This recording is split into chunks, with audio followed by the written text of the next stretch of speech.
Hii ni Uhondo TV, mimi ni Fadhili Komba, nayo taarifa kutokea Jamhuri ya Muungano wa Tanzania, Wizara ya Mambo ya Ndani ya Nchi, Jeshi la Polisi Tanzania. Taarifa kwa umma.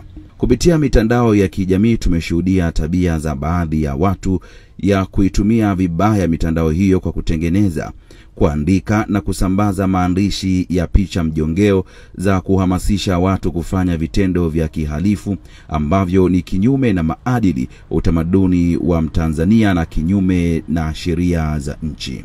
Vitendo hivyo vya kihalifu vinavyosukumwa na dhamira ovu pamoja na kwamba ni kinyume cha sheria za nchi vimekuwa vikisababisha hofu na taharuki kwa wananchi wema walio wengi kuliko wao bila sababu zozote za msingi. Tabia hizo na vitendo hivyo vinatakiwa kukemewa na kupigwa vita na mtu yoyote yule anayetambua umuhimu na thamani ya amani kwa maisha yake na familia yake. Jeshi la polisi linaendelea kuwahakikishia Watanzania kuwa litaendelea kuwasaka na kuwakamata na kuwafikisha katika mamlaka nyingine za haki jinai kwa hatua za kisheria kama ambavyo limeshafanya kwa waliokwisha kamatwa. Ambao bado wanaendelea na uhalifu huo na hawajafikiwa na mkono wa sheria wasijidanganye, bali watambue kinachosubiriwa ni muda na ukamilishaji wa taratibu za kuwafikia wakati wowote kulingana na ushahidi kwa mujibu wa sheria, kanuni na taratibu za nchi.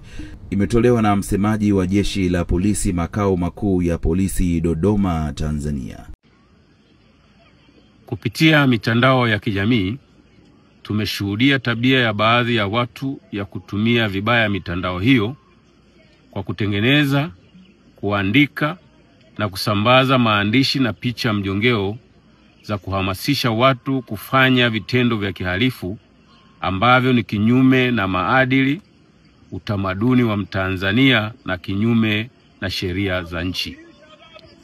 Vitendo hivyo vya kihalifu vinavyosukumwa na dhamira ovu pamoja na kwamba ni kinyume cha sheria za nchi vimekuwa vikisababisha hofu na taharuki kwa wananchi wema walio wengi kuliko wao bila sababu zozote za msingi. Tabia hizo na vitendo hivyo vinatakiwa kukemewa na kupigwa vita na mtu yoyote yule anayetambua umuhimu na thamani ya amani kwa maisha yake na familia yake. Jeshi la Polisi linaendelea kuhakikishia Watanzania kuwa litaendelea kuwasaka na kuwakamata na kuwafikisha katika mamlaka nyingine za haki jinai kwa hatua za kisheria kama ambavyo limefanya kwa waliokwisha kukamatwa. Ambao bado wanaendelea na uhalifu huo na hawajafikiwa na mkono wa sheria wasijidanganye, bali watambue kinachosubiriwa ni muda na ukamilishaji wa taratibu za kuwafikia wakati wowote kulingana na ushahidi kwa mujibu wa sheria, kanuni na taratibu za nchi.